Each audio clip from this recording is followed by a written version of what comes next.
लूका की अंजील और उसका 21वां बाब।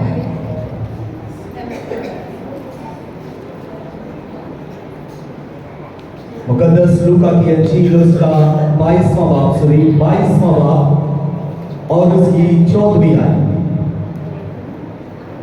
22वां बाब 14वीं आयत से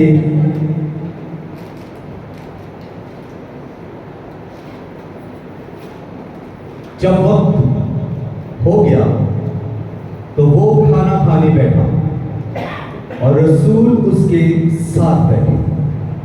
उसने उनसे कहा, मुझे बड़ी आरज़ू थी कि दुख सहने से पहले ये फसा तुम्हारे साथ खाओ, क्योंकि मैं तुमसे कहता हूं कि उसे कभी ना खाऊंगा जब तक कि वो खुदा की बादशाही में पूरा ना हो। फिर उसने प्याला लेकर शुक्र किया और कहा, इसको लेकर आपस में बांट दो, क्योंकि मैं तुमसे कहता हूं कि अंगूर का शीरा अब से कभी ना पीऊंगा जब तक खुदा की बादशाही ना आए।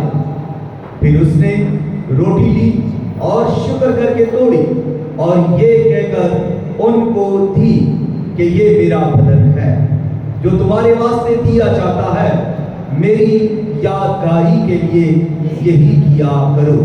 और इसी तरह खाने के बाद प्याला ये कहकर दिया कि ये प्याला मेरे उस खून में नया अहद है जो तुम्हारे वास्ते बहाया जाता है। मगर देखो, मेरे पकड़वाने वाले का हाथ मेरे साथ मेज पर है, क्योंकि इब्ने आदम तो जैसा उसके वास्ते मुकर्रर है चाहता ही है, मगर अफसोस उस शख्स पर अफसोस है जिसके वसीला से वो पकड़वाया जाता है। इस पर वो आपस में पूछने लगे कि हम में से कौन है जो ये काम करेगा। खुदा के कलाम के पढ़े सुने और कबूल किए जाने पर खुदा की कसरत के साथ बरकत हो। जिस सब कहे आमीन, प्रेज़ लॉर्ड, हालेलुया। तो आपके साथ जो अनवान है ईदे फस्सा से सलीब तक, यानी फस्सा से सलीब तक। तो अशायर बानी ये खुदावंद यीशु मसीह ने शागिर्दों को जब ये अशायर बानी उनके साथ बांटी तो इसकी जड़ें, इसकी तारीख बाइबल मुकद्दस के अंदर मौजूद है और बाइबल मुकद्दस के अंदर इसका आगाज कहां है। अगर हम फरूज की किताब 12वां बाब पढ़ें तो वहां इस तारीख का सारा हमें मंजर मिलेगा। ये ईद फसा किस तरह से कायम हुई, आए थोड़ा सा इसके पसे मंजर में चलते हैं। आए गौर कीजिए, ये ईद फसा कब मनाई गई, कब इसका आगाज हुआ, इसकी हिस्ट्री क्या है। आए थोड़ी देर अपने ध्यान इस हिस्ट्री पर, इस पसे मंजर पर लगाएंगे। बनी इस्राइल कौम एक कौम है। फी ज़माना बहुत सारी कौमें हैं, आज भी बहुत सारी कौमें हैं, लेकिन उस वक्त भी आज से तकरीबन 3500 साल पहले की बात कर रहा हूं। आज से तकरीबन 3500 साल पहले की बात कर रहा हूं। 35 सदियां गुजर गई जब मुकद्दस मूसा इस रूए ज़मीन पर खुदा का नबी मुकर्रर हुआ। मर्दे खुदा मुकद्दस मूसा को खुदा चुनता है और किस कौम के लिए चुनता है? बनी इस्राइल के लिए, जो यहूदी कौम है, जो इब्रानी कौम है, जो अब्राहम की नस्ल है, अब्राहम के बच्चे हैं, अब्राहम के परपोते हैं, अब्राहम के जो है रिश्तेदार हैं, उसी की नस्ल में से ये बनी इस्राइल कौम है। और ये कौम गुलामी के अंदर है। 400 साल तक ये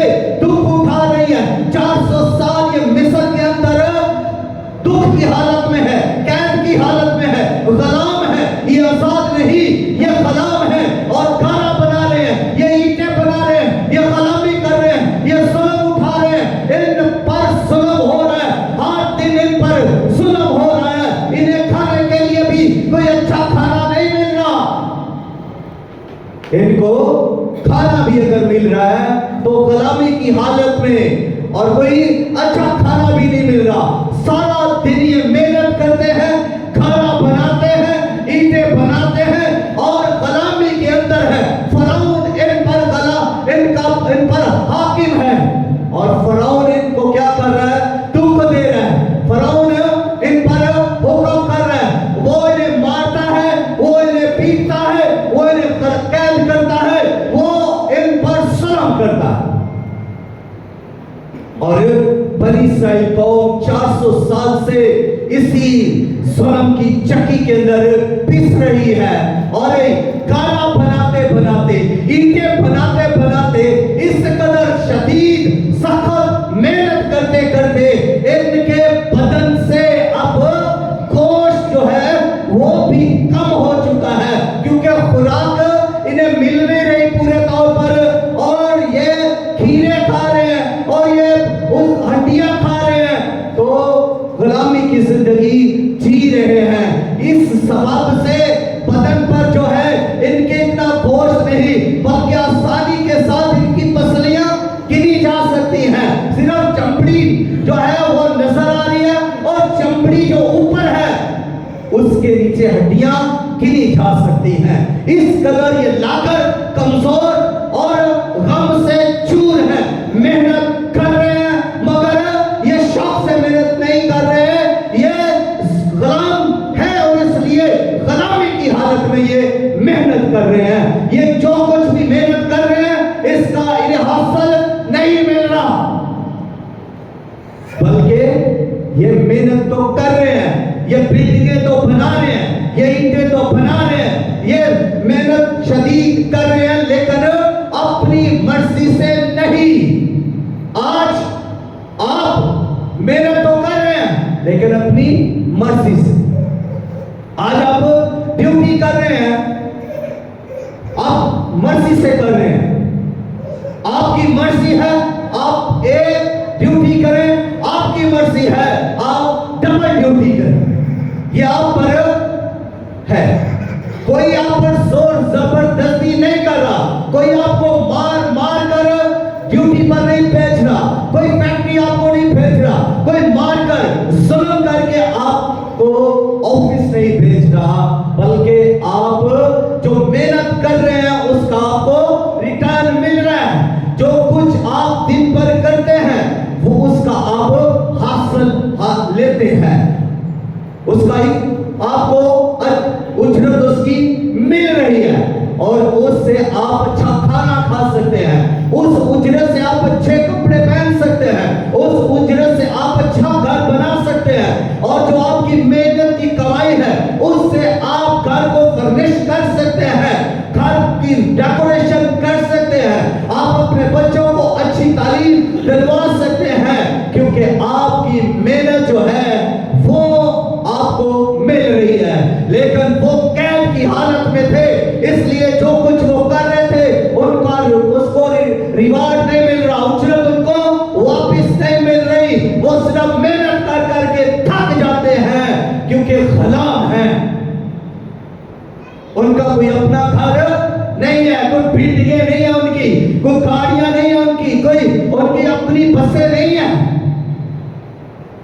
क्योंकि वो गुलाम है, और जो वो मेहनत कर रहे हैं उसका उनको कुछ नहीं मिल रहा। इसलिए जब वो गुलामी की हालत में है, तो वो पहली बात है वो गुलाम है, और अपने आप को आजाद नहीं करा सकते, उनके पास ताकत नहीं है कि वो अपनी ताकत से अपने आप को इस गुलामी से छुटकारा दिला सके, निजात हासिल कर सके। इसलिए खुदाए सुलझना कादरे मुतलिक हाय कयूब कदूसो बहक लासानी खुदा अल्फा ओमेगा ला महदूद कुदरतों का मालिक खुदाए सुलझलाल कदूस खुदा अपनी कौम के लिए मंसूबा तैयार करता है, और खुदा निजात का मंसूबा दे बनाता है, और एक शख्स को लेता है, जनाब मूसा को लेकर खुदा उससे मिलता है, उसे उसके जरिया से अपनी कौम को आजाद करवाता है, और जब उसको आजाद करवाता है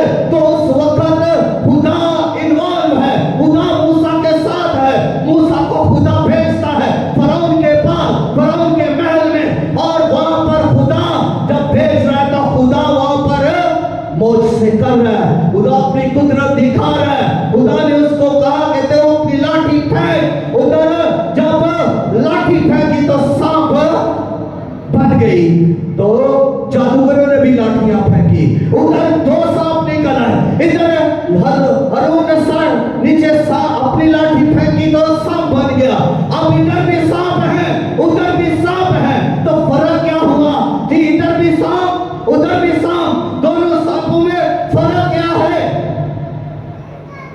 क्या फर्क नजर आया?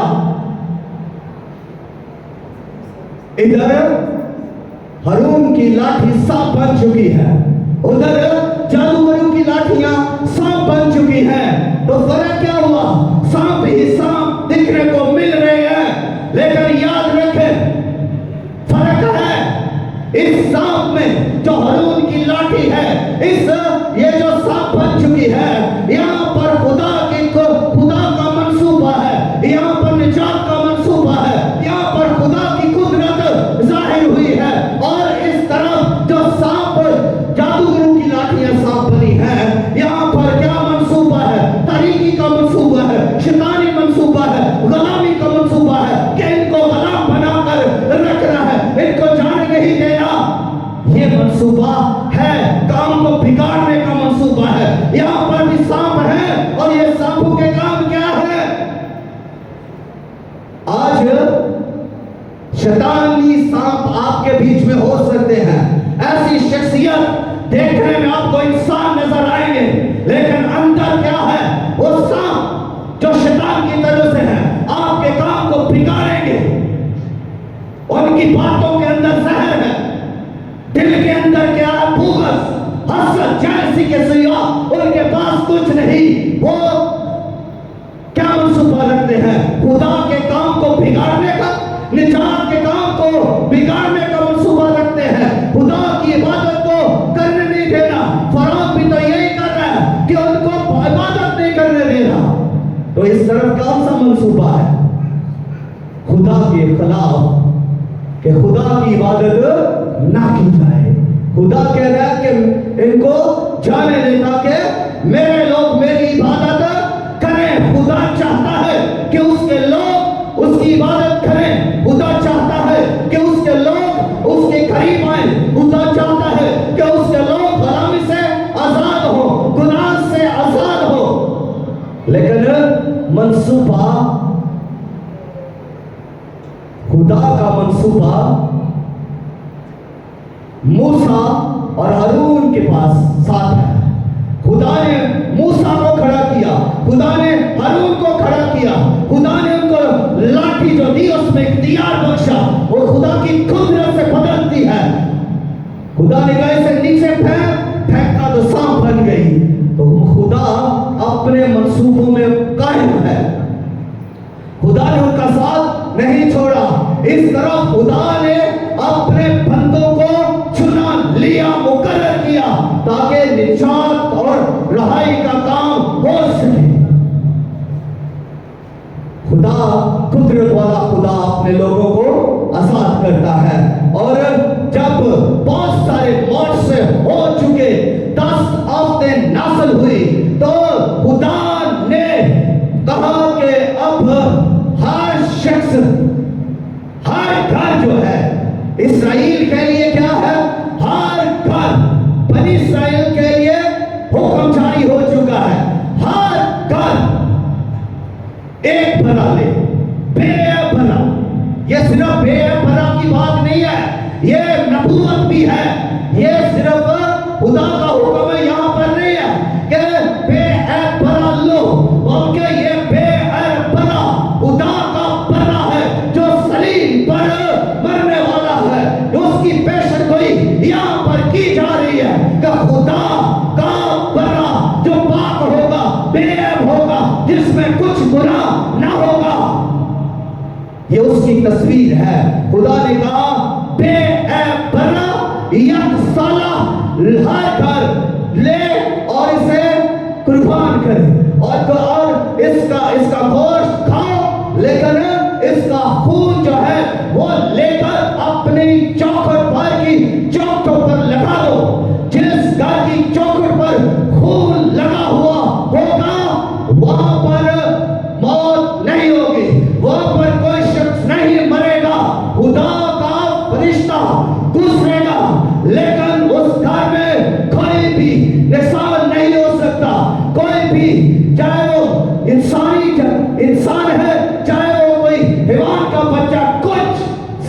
नहीं होगा, कुछ मौत का असर नहीं होगा जिस घर में खून लगा हुआ होगा। और उस रात, वो रात ईद फसह की रात, इस्राएल की आजादी की रात, वो रात इस्राएलियों के लिए तो आजादी और निजात की रात थी, लेकिन मिस्रियों के लिए मातम की रात थी और फिरौन के लिए फैसले की रात थी।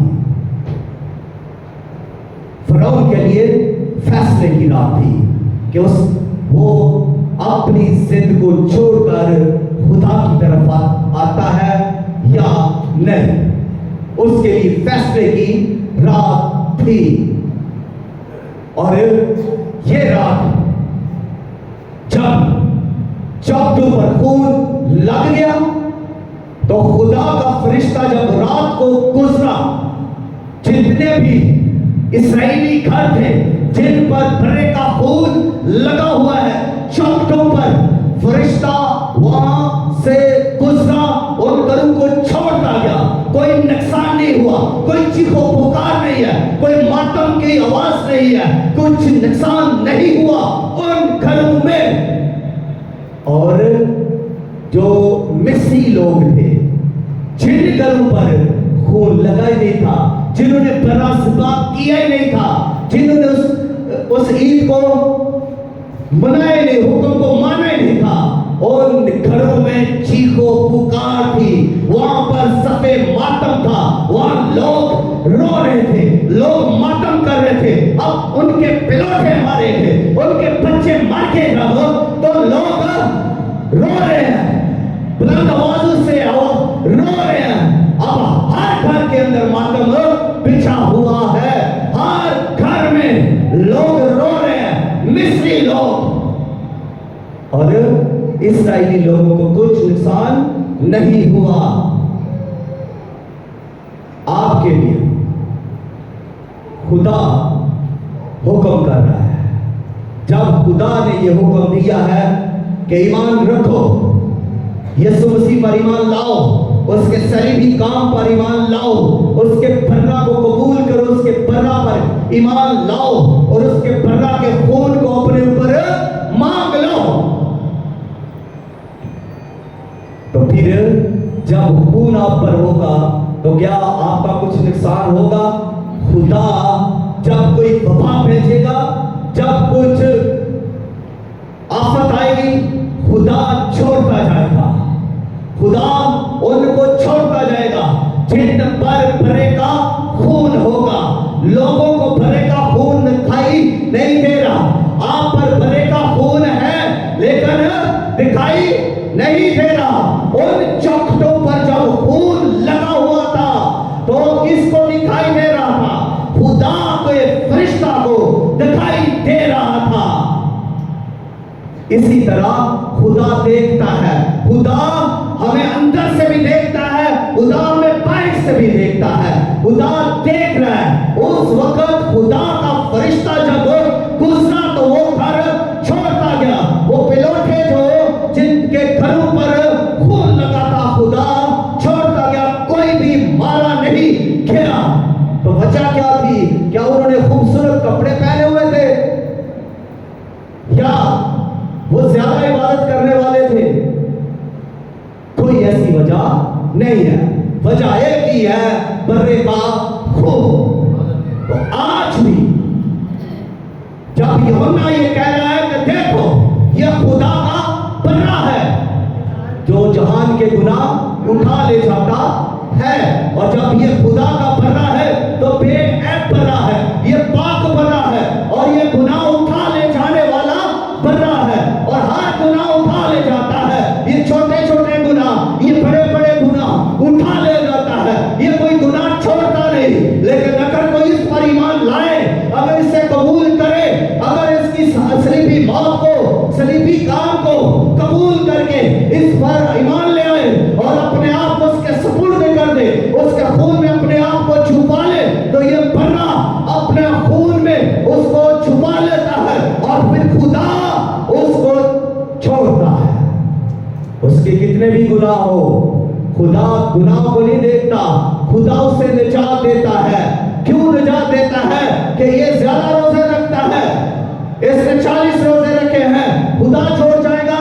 ये बड़ी इबादत करता है, खुदा छोड़ देगा। ये रेगुलर चर्च आता है, खुदा छोड़ देगा। ये ज्यादा प्रस्तुत करता है, खुदा छोड़ देगा। ऐसा हरगिज़ नहीं है।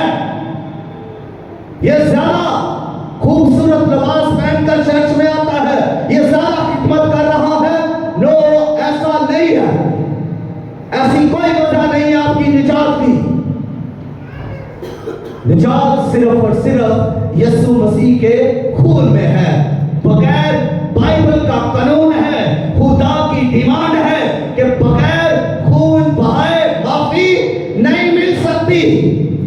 माफी है ही नहीं बगैर खून के। उस वक्त भी खुदा कुर्बानियां लेता था ताकि गुनाह मिटाए जा सके। वो ढांपे जाते थे, कुछ अरसा के लिए माफ नहीं होते थे। उसने उस वक्त मूसा को लिया निजात दहिंदा के तौर पर, लेकिन वो कामिल निजात दहिंदा नहीं था। वो तो यीशु मसीह की तस्वीर था। कामिल निजात दहिंदा तो यीशु मसीह है। उसने बेऐब बना लिया, तो वो बना जो है वो बेऐब बना यीशु मसीह की तस्वीर है। और यीशु मसीह बेऐब और पाक खुदा का बना है। ये बकरू छतरू का खून लेकर पाक तरीन मुकाम में जाने वाला सरदार काहिल नहीं है। ये बकरा खुद बोलता है, ये खुदा का बकरा, खुदा का बछड़ा, ये खुदा का बना खुद बोलता है। सलीब पर हमारे गुनाहों के खिलाफ ये बोलता है कि मैंने तुम्हारे गुनाह अपने ऊपर ले लिए हैं, मैंने तुम्हारा फिदिया दे दिया है, मैं तुम्हारे लिए कुर्बान हो गया हूँ और मेरे खून के वसीला से तुम्हारी खलासी कर दी गई है। ये बना जो खुदा का बना है, ये सारे गुनाह लेकर सलीब के ऊपर चढ़कर कह रहा है कि मैंने वो हुक्मों की दस्तावेज जो तुम्हारे नाम पर थी, जो तुम्हारे खिलाफ थी, कीलों के साथ चढ़कर तुम्हारे सामने से हटा दी है। ये बना बोलता है, ये बना खुदा की तरफ से है और ये बना पाक बना है। ये असल से असली बना है, जो असल से सिफा किया हुआ बना है, जिसकी गवाह शहादत यूहन्ना आरिफ मुकाशवा की किताब में देता है। और फिर वो इससे आगे भी बयान करता है कि ये ना सिर्फ असल से सिफा किया हुआ बना है, लोग तो इसे समझ रहे हैं कि सलीब पर ही ये सिफा किया गया, लेकिन यूहन्ना इससे इस मुकाशवा को और ज्यादा खोलता है कि ये खुदा का बना है, ये खुदा के साथ रहने वाला खुदा का कलमा, खुदा का बना है, जो असल से सिफा किया हुआ बना है, जो आया ही इसी मंसूबा के लिए कि ताकि वो इस सलीब के ऊपर सिफा किया जाए। ये खुदा के मंसूबे को पूरा करने के लिए खुदा का बना आया और आकर वो सिपा हुआ। और यूहन्ना कैसी खूबसूरत बात करता है, दुनिया के अंदर जितने भी भर्रे थे सिपा हुए, वो सिपा होने के बाद मर गए, खून निकल गया, गोश्त खा लिया गया, कुछ जला दिया गया। लेकिन ये बर्रा जिसकी यूहन्ना आरिफ गवाही देता है, ये कहता है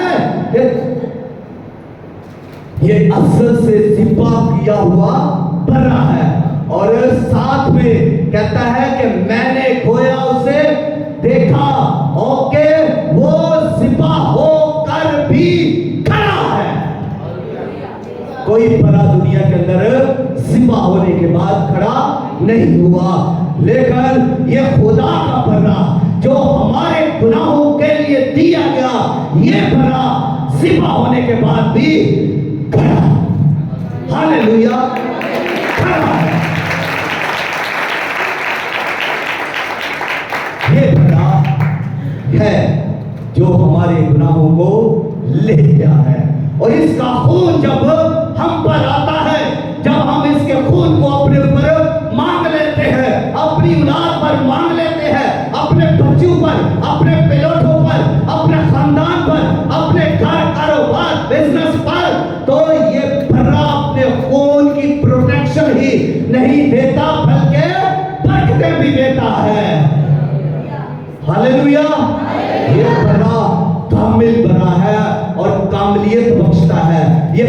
बना है और पाकीज़गी बख्शता है। यह खुदा की तरफ से बेऐब और पाक और रास्त बना है और रास्ती बख्शता है। जो कोई ईमान से इसे कबूल करता है, इसके खून की और बदन की कुव्वत जारी हो जाती है। यीशु मसीह ने वो फसह का बना जो है उसको अपने अंदर अपने आप को पेश किया कि अब तुम्हें उस बर्रे की जरूरत नहीं, अब मैं तुम्हारा बर्रा हूं। और शायर बानी जब वो तेरे बर्रा फसह का बर्रा जब वो खाने लगे, जब वो ये सब कर रहे हैं, तो मेज लगी हुई है, बर्रा तैयार है और साफ बात के साथ जब वो इसके गोश्त को खाने लगे, शीरा पीने लगे, तो यीशु मसीह ने इसको अशायर पानी के अंदर कन्वर्ट कर दिया। अब हम उस फसह को नहीं बना रहे, क्योंकि हम गुलामी से नहीं निकले, हम कहां से निकले हैं? हमें हमारा बर्रा जो खुदा का बर्रा है किससे आजाद करता है? गुनाह से। हम गुनाह से आजाद होने वाले हैं, इसलिए हम जो है वो अशायर बानी लेते हैं। हम खुदा के बर्रा की यादगारी मनाते हैं। जब वो ये कह रहा है तो देखे किस खूबसूरती के साथ वो अल्फाज कह रहे हैं कि जब उन्होंने वो प्याला लिया है शीरे का, तो इसको लेकर वो शुक्र करते हैं। सलीब पर जाने से पहले, सारे काम को पूरा करने से पहले वो क्या कर रहे हैं? शुक्रगुजारी कर रहे हैं। वो शीरे का प्याला लेकर शुक्रगुजारी कर रहे हैं और उसको शुक्रगुजारी के साथ प्याले को क्या कहते हैं? अपने शागिर्दों को देकर कहते हैं, लो इसमें से पियो, ये तुम्हारे लिए मेरा न्याय का खून है जो बखेरू के वास्ते बहाया जाता है। अब जो फसह का बर्रा था, यहां पर यीशु मसीह ने उसको कहा जो है वो चेंज करके किसमें बदल दिया? अशायर बानी में। और फिर जब रोटी ली तो रोटी लेकर फिर खुदावंद यीशु मसीह ने शुक्र करके तोड़ी और तोड़कर शागिर्दों को देते हुए कहा, लो इसमें से खाओ, ये मेरा बदन है जो तुम्हारे वास्ते दिया जाता है। तो यीशु मसीह ने अब उस रोटी को अपने बदन के मुशाबे कर दिया, खून शीरे को अपने खून के मुशाबा कर दिया। तो अब जब हम ये अशायर बानी की इबादत करते हैं, तो हम जब रोटी लेते हैं तो हम ईमान के साथ, अब ये रूहानी इबादत है, अब ये रूहानी इबादत है। अब हम रूहानी तौर पर क्या करते हैं? यीशु के बदन को खाते हैं। लोग हमें देख रहे हैं रोटी को खाते हुए, लेकिन हम ईमान के साथ खुदावंद यीशु मसीह के बदन को खा रहे हैं जो उसने हमें दिया है, उसकी यादगारी कर रहे हैं। और जब हम शीरा पी रहे होते हैं तो क्या कर रहे हैं? बज़ाहिर हम शीरा पी रहे हैं, लेकिन ईमान से हम यीशु मसीह के नए अहद के खून को पी रहे हैं जो हमारी माफी के लिए बहाया गया। ये रूहानी अमल है, ये रूहानी इबादत है, ये रूह की बातें हैं। और जो हम देख नहीं रहे, रूहानी आलम में वो सब हो रहा होता है। खुदा ने किसको देखा? खून को देखा। तो जो लोग जिन्होंने लगाया था चौकटू पर, वो अंदर से देख रहे थे, और भाई लगाने वाले भी आपको उस खून को नहीं देख रहे थे। तो देख कौन रहा था? खुदा का फरिश्ता, खुदा का फरिश्ता जो मौत का फरिश्ता था, वो देख रहा था। और हम पर जब यीशु का खून है तो कौन देख रहा है? हम पर जब यीशु का खून है तो फिर हमारी खुदा की नजर में कीमत है। खुदा की नजर में हम उसके बच्चे हैं, हम खुदा की नजर में पाक किए हुए हैं, हम खुदा की नजर में धोए गए हैं। बर्रा के कीमती खून से धोए जाने वाले उसके लोग हैं, उसकी बादशाही के लिए चुने गए हैं, हमारी कीमत अदा कर दी गई है। हालेलुया। कि खुदा ने इस कलाम के वसीला से हम कसरत से बरकत दे। आमीन।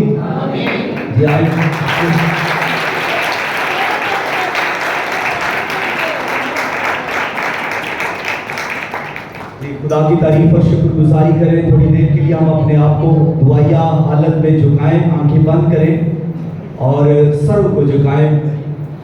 दुआ कीजिए खुदा के कलाम के लिए, खुदा की शुक्रगुजारी कीजिए खुदा के बेटे यीशु मसीह के लिए।